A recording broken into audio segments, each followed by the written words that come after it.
창세기 39장 1절에서 6절까지 그리고 19절에서 23절까지입니다.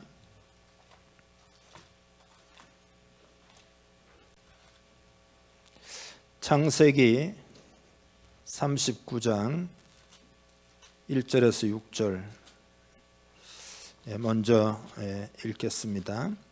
요셉이 이끌려 애굽에 내려가매 바로의 신하 친위대장 애굽 사람 보디발이 그를 그리로 데려간 이스마엘 사람의 손에서 요셉을 사니라.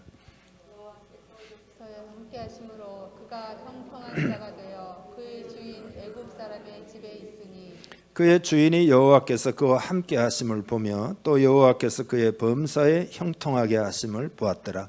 요셉이 그의 주인에게 은혜를 입어 섬김에 그가 요셉을 가정 총무로 삼고 자기의 소유를 다 그의 손에 위탁하니 그가 요셉에게 자기의 집과 그의 모든 소유물을 주관하게 한 때부터 여호와께서 요셉을 위하여 그 애굽 사람의 집에 복을 내리심으로 여호와의 복이 그의 집과 밭에 있는 모든 소유에 미친지라. 주인이 그의 소유를 다 요셉의 손에 위탁하고 자기가 먹는 음식 외에는 간섭하지 아니하였더라. 요셉은 용모가 빼어나고 아름다웠더라. 19절입니다. 그의 주인이 자기 아내가 자기에게 이르기를 당신의 종이 내게 이같이 행하였다 하는 말을 듣고 심히 노한지라. 이에 요셉의 주인이 그를 잡아 옥에 가두니 그 옥은 왕의 질수를 가두는 곳이었더라. 요셉이 옥에 갇혔으나 여호와께서 요셉과 함께 하시고 그에게 인자를 더하사 간수장에게 은혜를 받게 하시매 간수장이 옥중 죄수를 다 요셉의 손에 맡김으로 그 재반 사물을 요셉이 처리하고 간수장은 그의 손에 맡긴 것을 무엇이든지 살펴보지 아니하였으니 이는 여호와께서 요셉과 함께 하심이라. 여호와께서 그를 범사에 형통하게 하셨더라. 아멘. 이 말씀이 여러분에게 축복이 되기를 바랍니다. 요셉은 참 불가사의한 인물입니다. 입지전적인 인물이라고 해야 할까요? 그렇게 표현하기에도 부족하다고 생각이 듭니다.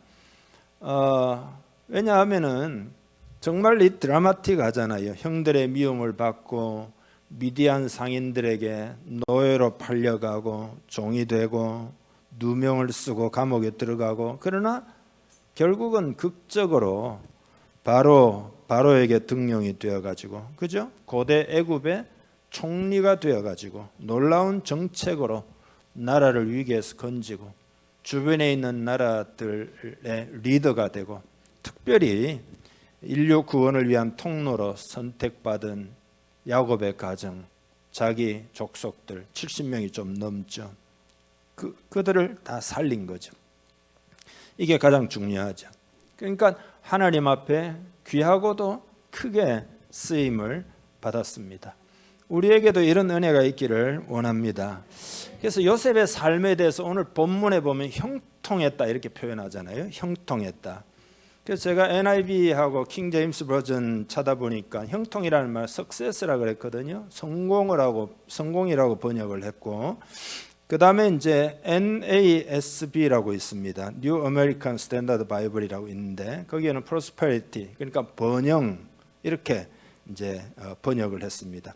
국어 사전에는 모든 일이 뜻대로 잘 되어 가다. 모든 일이 뜻대로 잘 되어 가다. 뭐 그러면 정말 좋겠죠, 그죠?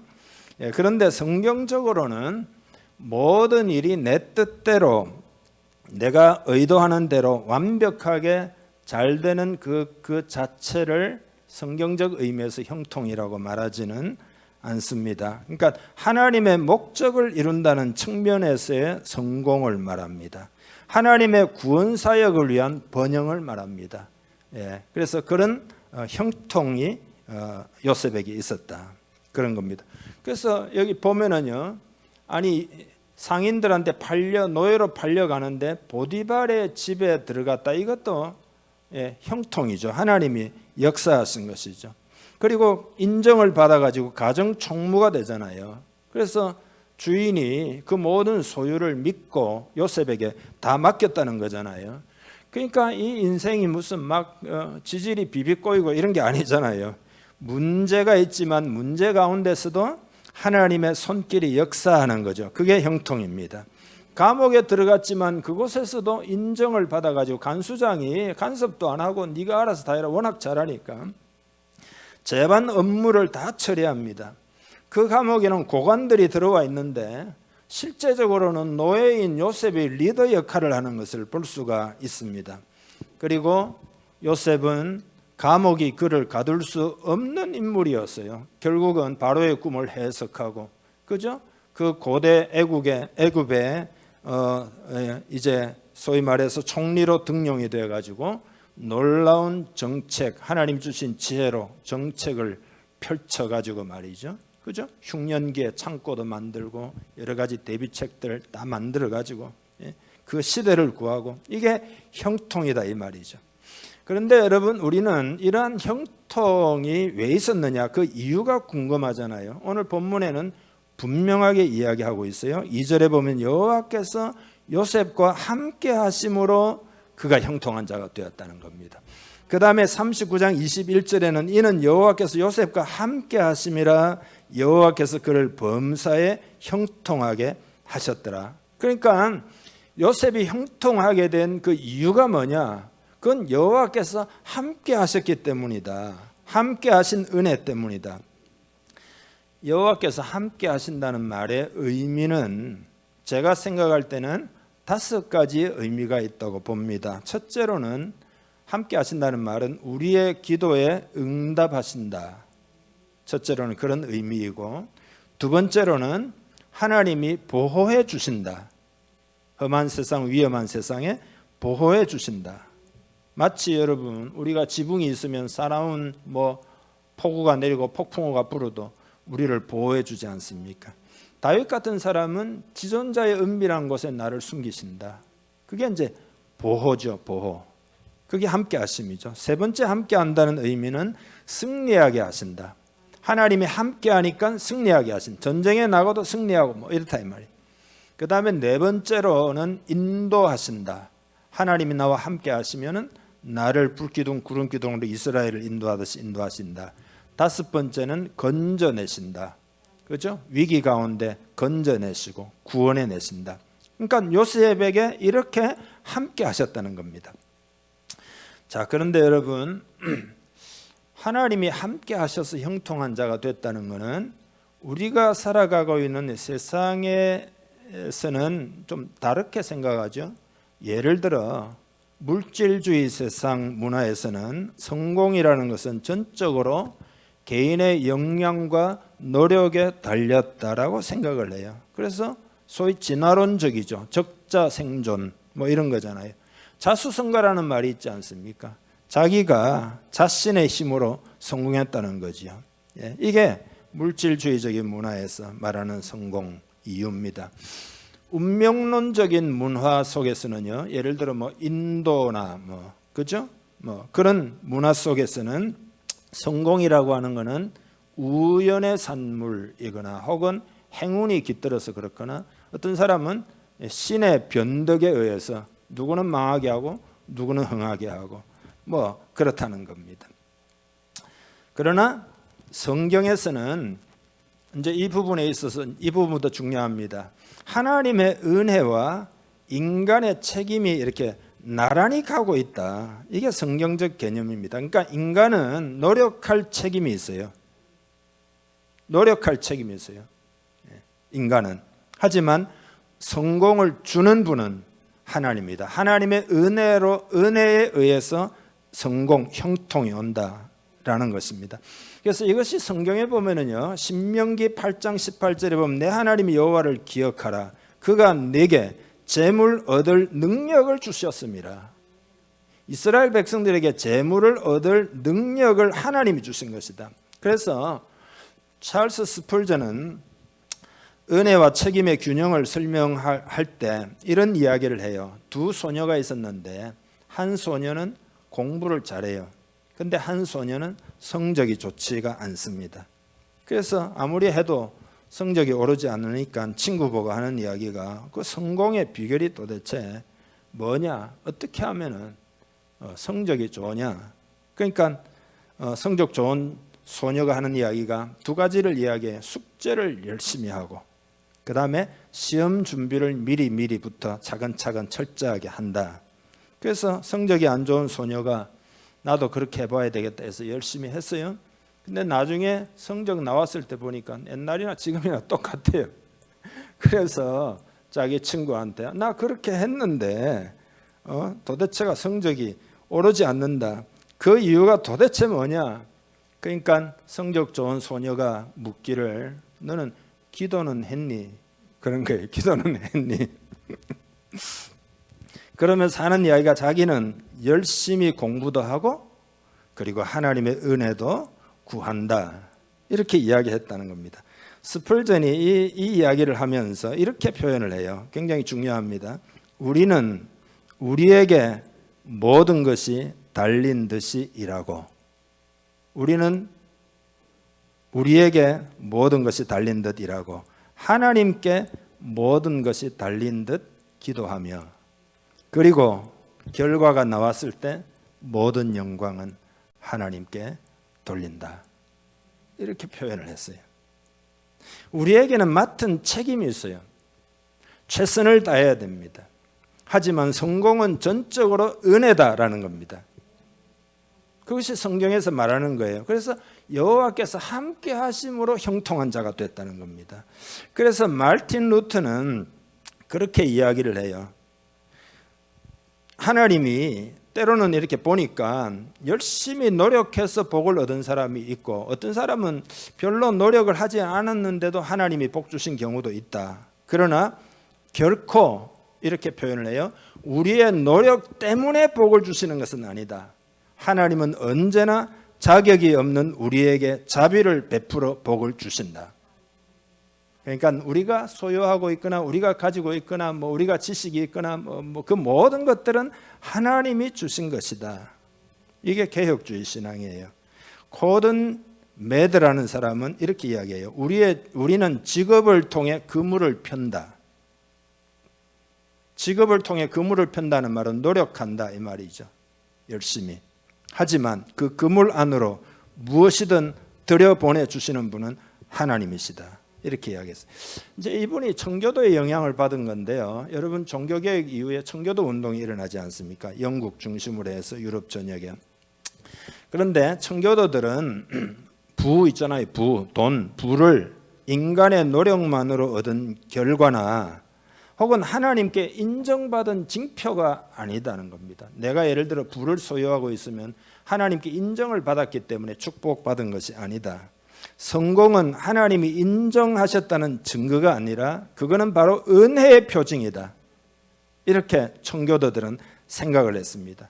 그렇기 때문에 부를 개인적인 소유나 소유의 개념으로 본 것이 아니라 사회적인 선으로 인식을 했다는 겁니다. 청교도들이. 그러니까 부라고 하는 것이 개인의 어떤 소비의 도구가 아니라는 겁니다. 공동체의 유익을 위한 하나님의 선물이다. 은총이다. 그게 청교도들이 그렇게 이해를 해서 자본주의가 청교도주의에서 이제 이렇게 발달을 하게 됩니다. 물론 이제 그런 자본주의가 지금 많이 퇴색돼 있지만은 아무튼 이런 것이 하나님 나라의 사고 방식입니다. 그러니까 요셉의 인생 승리는 혹은 오늘 본문 표현대로 요셉의 형통함은 개인적인 장점이나 노력 때문이 아니라 장점이 없다는 이야기도 하는 노력을 안 했다는 이야기 아니에요. 그것 때문이 아니라 하나님이 함께 해주시고 도와주신 결과라는 것을 성경은 계속 강조하고 있어요. 그러니까 요셉이 위대한 것이 아니라 하나님이 위대한 것이다. 그래야 여러분 우리 모두에게는 다 가능성이 있는 거잖아요. 하나님이 함께 하시면 되는구나. 내가 위대하지 않아도 위대하신 하나님 의지하면 되는구나. 그 다 우리가 소망을 품을 수 있잖아요. 중요한 것은 내 삶에 하나님의 임재가 있어야 된다. 이게 중요합니다. 그러면 여러분 어떻게 우리가 하나님의 임재를 경험할 수 있을까요? 첫째로는 이게 이제 가장 중요한데요. 과거의 노예가 되지 말아야 합니다. 요셉은 정말로 모진 시련을 겪었잖아요. 형제도 한 명도 아니고 10명의 형들한테 버림받아 가지고 죽이려고 하다가 막 노예로 팔자 해서 팔려온 인생이니까 얼마나 상처겠습니까? 근데 결코 요셉은 과거 상처의 노예가 되지 않았습니다. 창세기 45장에 보면 놀라운 고백을 해요. 형들을 만나가지고 당신들이 나를 팔았다고 두려워하지 마십시오. 당신들이 나를 팔아먹어서 내가 팔려온 것이 아니고 우리 가족을 구원하기 위하여 하나님이 나를 보내신 것입니다. 이게 얼마나 위대한 고백입니까? 당신들이 나를 팔아서 지금 내가 여기 온 것이 아니라 하나님이 우리 가정을 구원하기 위해서 하나님의 선한 뜻을 이루기 위하여 나를 파송한 거다. 그러니까 영어로 not sold but sent. 팔린 게 아니라 보냄을 받았다. 보냄을 받았다. 기가 막힌 고백이잖아요. 기가 막힌 고백 아니에요? 그러니까 과거의 사건을 하나님의 섭리의 관점에서 해석을 하고 있다. 이게 은혜의 세계관 속에서 해석하는 거거든요. 여러분, 우리 모두도 절대 하지 말아야 할 것이 있는데 과거에 붙들리지 말아야 합니다. 과거에 붙들리지 말아야 됩니다. 과거의 속박으로부터 자유함 얻기를 주님의 이름으로 축복합니다. 우리 그리스도인들은 언제든지 새롭게 시작할 수 있다는 걸 받아들여야 돼요. 과거에 얼마나 실수하고 과거에 얼마나 얽혔고 과거에 얼마나 문제가 많았든지 오늘 새롭게 시작할 수 있다는 것을 받아들여야 됩니다. 이게 가장 중요해요. 하나님의 섭리를 믿어야 되고 하나님의 섭리는 사랑의 섭리예요. 나를 축복하기 위한 섭리예요. 요셉은 과거의 노예가 되지 않았다 이 말이에요. 그래서 우리도 여러분 해방되기를 다시 한번 주님의 이름으로 축복합니다. 이게 왜 중요합니까? 과거의 노예가 되면 하나님의 임재를 경험하기가 어렵습니다. 그래서 여기서 제가 이제 중요한 말씀을 드리겠는데요. 자, 과거에 과학자들이 우리의 삶의 질을 주장하는 것, 질을 결정하는 것은 유전자라고 생각을 했어요. 유전자. 그러니까 예를 들어 머리가 좋게 태어났다 그런 거 있잖아요. 아무튼 유전자라고 생각을 했어요. 하지만 성경은 그렇지 않습니다. 그게 아니라 내 마음가짐을 어떻게 가지느냐에 따라서 두뇌 속에 화학 물질이 바뀌어 가지고 어떤 유전자는 활성화되기도 하고 그리고 어떤 유전자는 발현되는 것을 억제하기도 한다는 것이 요즘 뇌과학계의 결론이에요. 물론 과학자마다 의견이 고집이 있으니까 다 100% 동의하는 건 아니지만 이게 대세입니다. 그러니까 쉽게 이야기해서 나의 선택에 따라 내 마음이 달라진다 이거예요. 나의 선택에 따라 내 인생이 달라진다.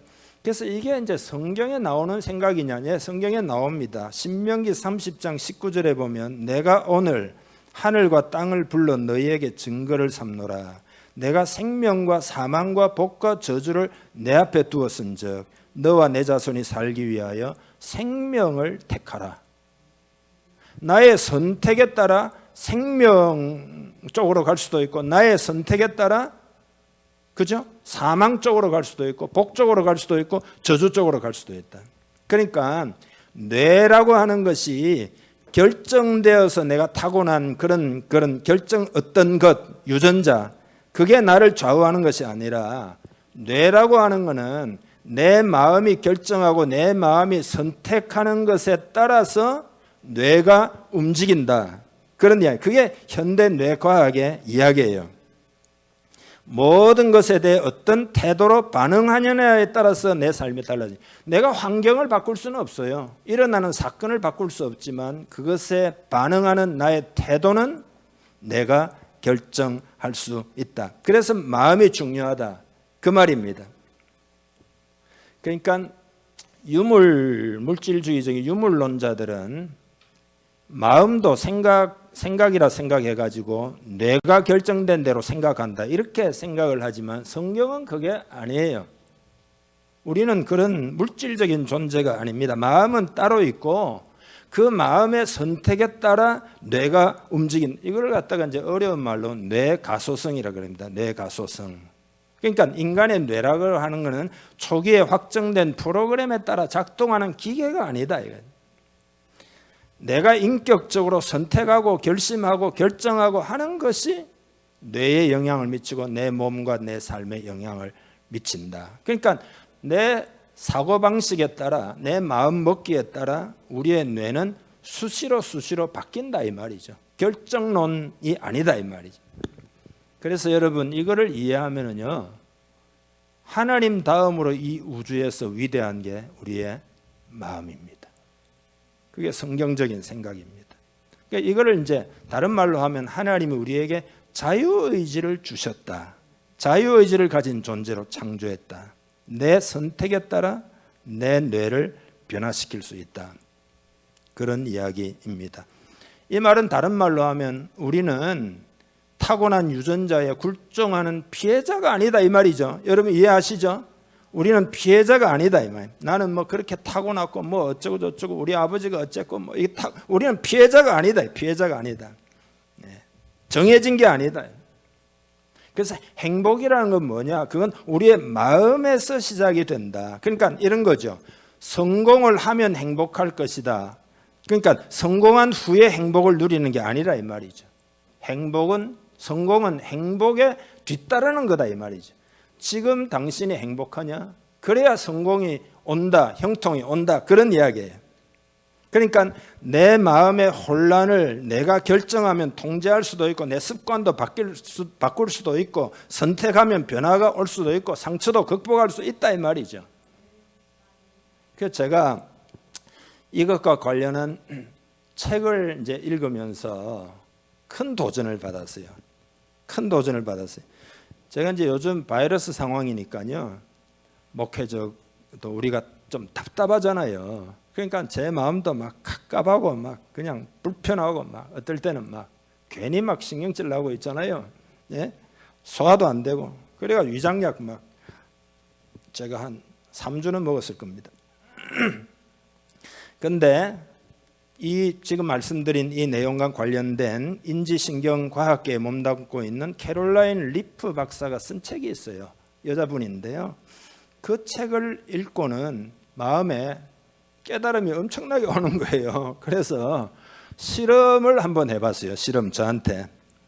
제 마음이 막 불편하고 할 때 내가 하나님의 말씀 의지하고 성령님 의지해서 하나님 평강을 약속하셨으니까 나는 평강을 선택하겠다 하니까요, 정말로 평강이 와요. 그거 참 희한하더만요. 예? 그래서 여러분 잘 한번 들어보세요. 이 캐롤라인 리프 박사는 연구를 했는데 우리의 마음 먹는 거 생각이 있잖아요.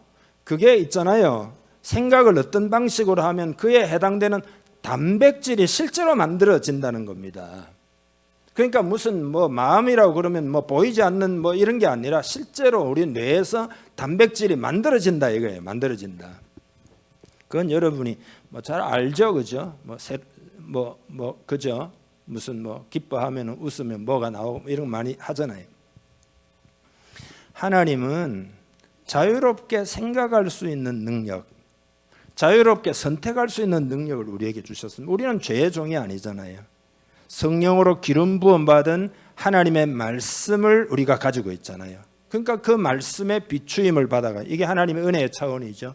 은혜가 없으면 절대, 예수님도 그랬죠. 나를 떠나서 너희가 아무것도 할 수 없는. 그런데 하나님의 말씀을 통해서 바른 생각을 하고, 그리고 그 생각이 내 삶에 영향을 미친다. 그러니까 요셉은 뭐냐 하면 바로 그런 선택을 했다 이 말입니다. 원망할 수도 있잖아요. 원한 가운데 살아갈 수 있잖아요. 복수심의 일을 갈 수도 있잖아요. 그러나 요셉은 그런 선택을 하지 않았던 거죠. 마음이 혼란하거나 평강을 잃은 사람들이 어찌할 수 없다라고 다들 하소연하잖아요. 마음을 고쳐 먹으려고 해도 안 되고, 뭐 이거 스트레스를 아무리 풀려고 해도 안 되고 막 괴로워해요. 그러나 절대 그렇지가 않습니다. 하나님의 은혜를 입어가지고 말씀을 취해가지고 내가 예를 들어 사랑하기로 결단하면, 이게 자유의지죠. 하나님 말씀에 반응하는 거잖아요. 결단하면은 뇌가 그렇게 움직인다. 기뻐하기로 결단하면 뇌가 그런 물질을 만들어낸다 이거예요. 그러나 만약에 내가 건강하지 못한 생각, 나쁜 생각, 유해한 생각, 예를 들어서 뭐 근거도 없이 누군가가 뒤에서 쑥덕쑥 나에 대해서 막 욕을 했단 말이죠. 그걸 내가 전해 들었어요. 그럼 막 기분이 나쁘고 말이지. 막 그냥 막 도대체가 말이지. 그런 스트레스 상태에 들어가잖아요. 몸이 긴장이 되고 정신적으로 아주 갈등이 생기잖아요. 그래서 평안을 잃어버리거든요. 근데 그런 식으로 자꾸 놓아두면은요, 우리 뇌가 그런 쪽으로 자꾸 가가지고 성품이 그런 식으로 형성이 돼가지고요, 결국은 아주 어두운 사람이 되고 아주 그냥 그 까칠한 사람이 되고 이렇게 된다 이거죠. 그러면 어떻게 되느냐? 하나님의 임재는 다 사라지고 우리의 삶의 형통이라는 건 다 물 건너가게 된다 이 말이죠. 그러나 내가 하나님 말씀을 취해서 바른 생각을 품기로 결단을 하면, 다시 말해서 그 말씀에 순종하기로 내가 결단을 하면, 스트레스를 우리 하나님께 믿음으로 맡기기로 결단을 하면 하나님의 말씀이 역사해 가지고 내 뇌도 그런 쪽으로 간다 이거죠. 간다이. 그게 과학적인 결론이기도 하고 하나님 우리를 만드셨으니까 하나님 말씀이기도 합니다. 그러니까 우리의 어떤 뭐 유해한 뭐 사고의 습관이 있잖아요. 항상 뭐 부정적으로 생각한다든지 뭐 이런 유해한 생각 구조를 다 무너뜨릴 수가 있어요. 건강한 생각으로 채울 수가 있어요. 우리 인간은 하나님이 그렇게 만드셨다. 그러니까 어떤 생각을 품을지 하는 것은 전적으로 나의 손에 달려 있습니다. 그러니까 여러분, 성경 묵상이라는 것이 얼마나 중요한지를 우리가 알 수 있어요. 자, 우리에게는 하나님의 진리가 있잖아요. 세상의 이론은 진리도 약간 섞여 있지만 유해한 것도 같이 섞여 있거든요. 그러니까 인생이 자꾸 제자리 그러면 돼요. 그러나 하나님 말씀은 순전한, 하나님 말씀은 순전하고, 하나님 말씀은 정미하고, 하나님 말씀은 진리고. 그러니까 그 말씀을 우리가 받아가지고 예를 들어 기뻐하라 그러면은 어떻게 뭐 마음이 안 좋은데 어떻게 기뻐합니까? 이렇게 하지 말고 기뻐하기로 순종하겠습니다. 성령님 도와주십시오. 기뻐하기로 결단하고, 스트레스를 다 맡기기로 결단하고, 기도하기로 결단하고, 사랑하기로 결단하면 그렇게 가고, 그 마음에 하나님이 임재하시고 하나님이 함께 하시면 어떻게 해요? 형통의 역사가 있는 줄 믿습니다. 그게 요셉의 삶입니다. 그게 요셉의 삶이에요. 이게 여러분 그냥 제가 뭐 이상한 이야기를 하는 게 아니고, 뭐 옛날에 뭐 시크릿 뭐 이런 거 있었잖아요. 내가 생각하면 우주의 기운이 나한테 들어와, 그 이야기하고 완전히 다른 이야기입니다. 그거는 내가 뭐 환경을 어떻게 뭐 만들고 뭐 이상한 이야기죠. 말도 안 되는 소리죠. 환경은 우리가 어쩔 수 없지만 반응하는 내 마음은 내 책임하에 있다. 그리고 실제로 그렇게 결정하면은 뇌가 움직인다는 말도 요새는 다 과학이 발달해가지고 전부 측정이 가능해요. 측정이다. 뇌파가 발생하는 것도 측정이 가능하고, 실제로 그렇게 생각하면 뇌에 자기장이 생기기도 하고, 화학적 효과가 가시적으로 나타나고, 광자가 활성이 되고, 에너지 흐름이 실제로 잡히고, 요새는 과학이 발달해 그다 측정, 실제로 그렇게 된다 이 말이죠. 그러니까 제가 예를 좀 더 들면, 예를 들어 내 마음에 우울증이 있어요. 그러면은 과거에는 우울증 유전자가 있기 때문이라는 겁니다. 알코올 중독이면은 알코올 중독 유전자가 나에게 있기 때문이라는 겁니다. 그래서 나는 뭐 타고나기를 우리 아버지도 알코올 중독, 나도 알코올 중독, 예를 들어 그렇게 생각하면 세상에 극복할 수 있는 게 없어요. 예를 들어 학습 장애가 있으면은 나는 뭐 학습 장애, 공부 못한다, 유전자가 있다는 겁니다. 그러나 여러분 중요한 것은 그게 사실이라 할지라도 검사하면 DNA 검사하면 그런 유전자가 나오기도 합니다. 그러나 우리는 유전자의 피해자, 유전자의 희생자가 아니라는 것을 기억해야 합니다. 아멘이죠. 내가 말씀 가운데서 하나님이 기뻐하시는 것을 아멘하고 받아들이고 내가 그걸 선택하고 그렇게 살기로 결정하면 하나님이 역사하신다 이 말이에요. 우리 신체 구조를 그렇게 하나님이 만드셨다라는 것입니다. 그러니까 뭐 나는 망할 운명이고 뭐 안 될 운명이고 희망이 없고 뭐 끝이고 뭐 이렇게 하면 안 된다 이거지. 예. 우리 예수 믿는 사람 특별히 그렇게 하면 안 되는 거지. 그러니까 요셉이 형통한 이유는 딴 게 아니라 그렇게 하나님의 은혜를 마음에 받아들여서 그가 좋은 선택을 한 것이다. 좋은 결정을 한 것이다. 나는 하나님 편을 선택하기. 그러니까 하나님이 임재가 충만해가지고 지혜도 주고 꿈도 해석하고 하나님이 긍정적인 마인드를 주어가지고 종으로 있어도 열심히 하니까 다 인정받고 이렇게 해가지고 놀라운 소위 말해서 형통의 역사가 있었다 이 말이죠. 그러니까 날마다 하나님의 말씀으로 우리를 새롭게 해야 됩니다. 예레미야 애가 3장에 보면은요, 이것들이 아침마다 새로우니 주의 성실하심이 크시도소이다. 아침마다 우리는 새롭게 해야 됩니다. 말씀 묵상하고 마음을 새롭게 하고 좋은 선택을 하고 좋은 결정을 하면 하나님이 은혜 주신다. 우리는 다시 시작할 수 있는 줄 믿습니다. 그 다음에 어떻게 하면 하나님의 임재가 있느냐, 두 가지를 간단히 더 붙이겠습니다. 그러니까 두 번째죠. 내용 간단합니다. 하나님의 임재를 경험하기 위해서는 하나님의 약속, 하나님의 언약에 대한 신뢰가 있어야 합니다. 요셉 같으면 하나님이 보여주신 꿈이 언약이잖아요. 그 꿈에 대한 신뢰를 가지고 살았다 이 말이죠. 그러니까 여러분 보세요.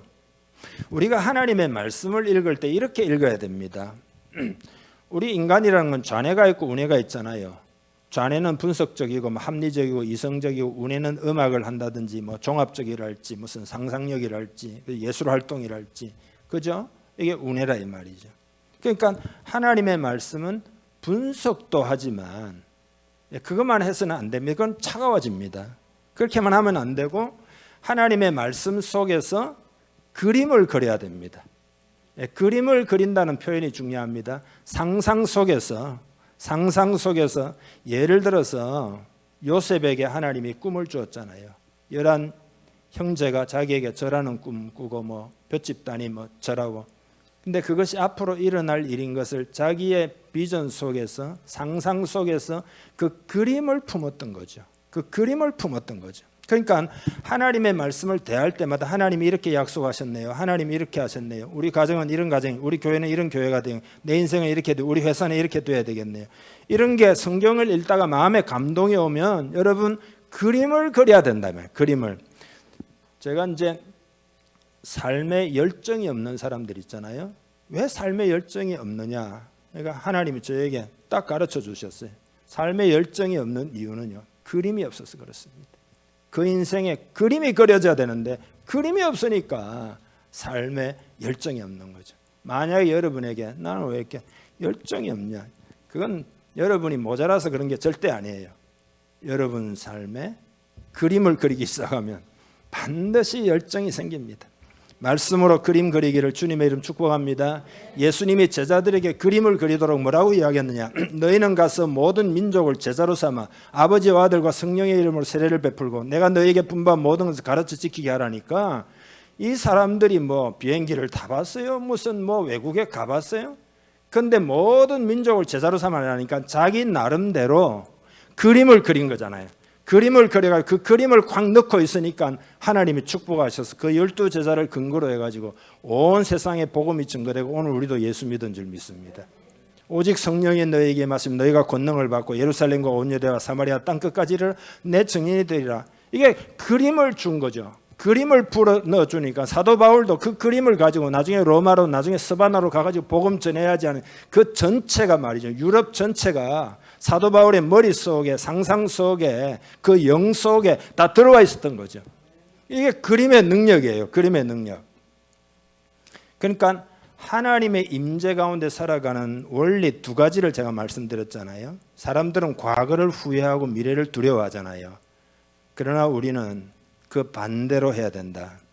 그래서 하나님이 이렇게 말씀하신다고 믿습니다. 네가 실수에 대한 후회로 과거를 산다면 나는 거기에 없다. 하나님의 임재가 없다는 겁니다. 나의 이름은 과거가 아니다. 네가 염려와 두려움으로 미래를 산다면 나는 거기에도 없다. 나의 이름은 미래가 아니다. 하지만 네가 이 순간을 산다면, 이 순간에 바르게 결정하고 바르게 하나님 선택하고 산다면 너는 형통할 것이다. 왜냐하면 내가 지금 여기에 있기 때문이다. 나의 이름은 현재니라.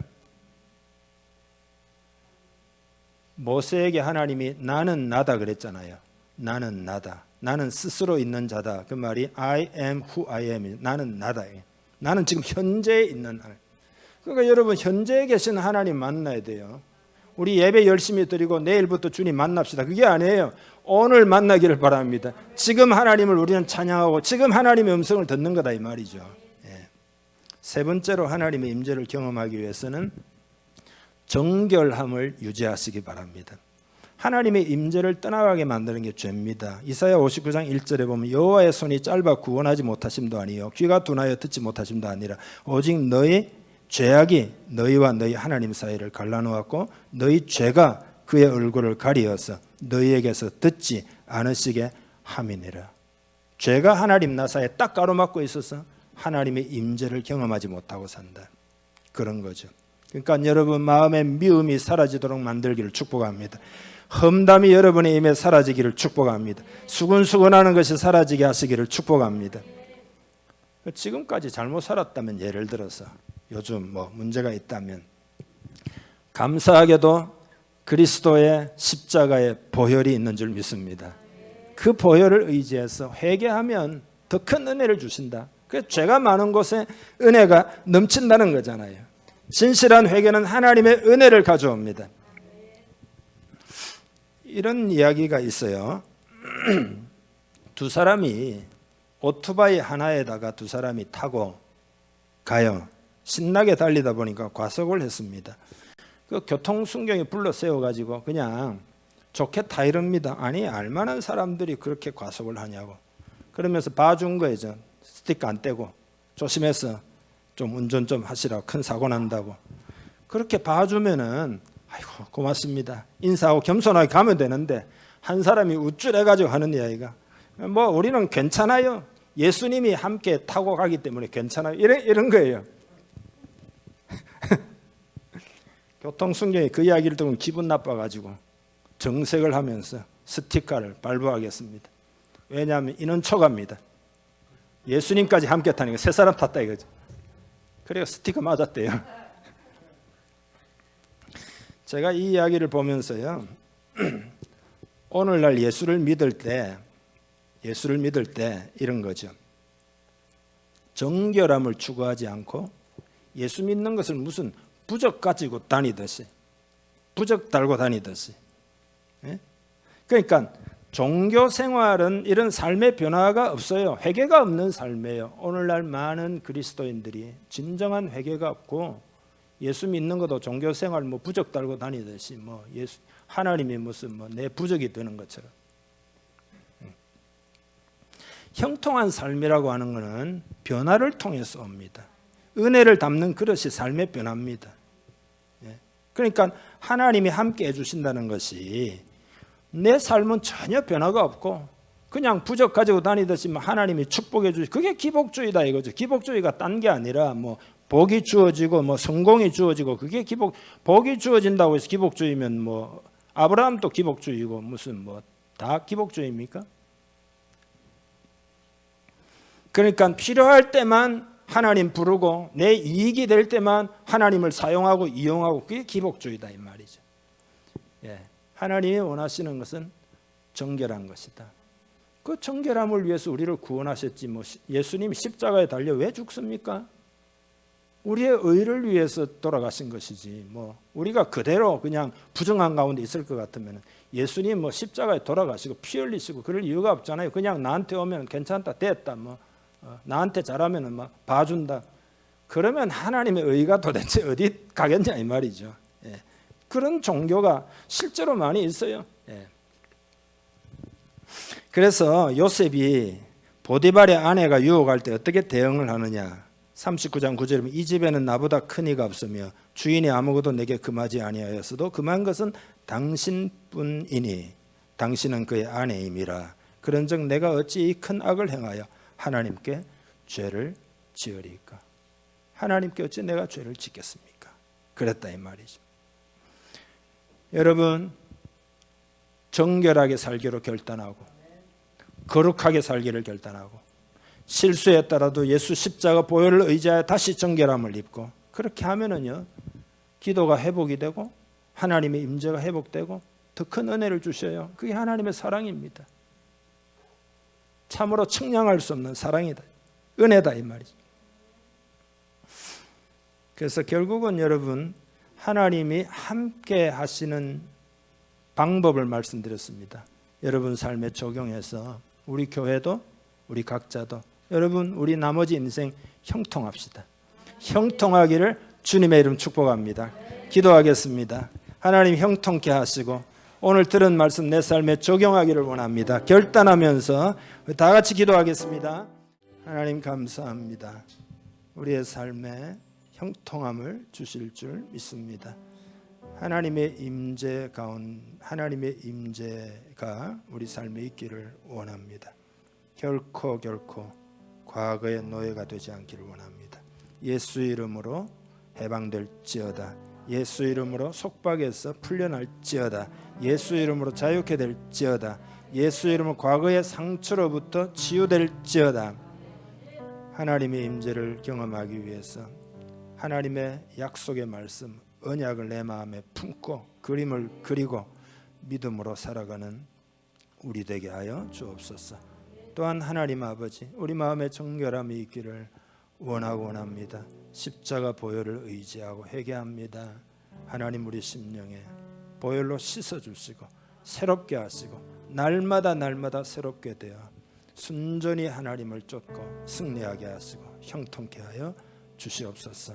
그렇게 될 줄 믿고 축복하며 예수님의 이름으로 기도하옵나이다. 아멘.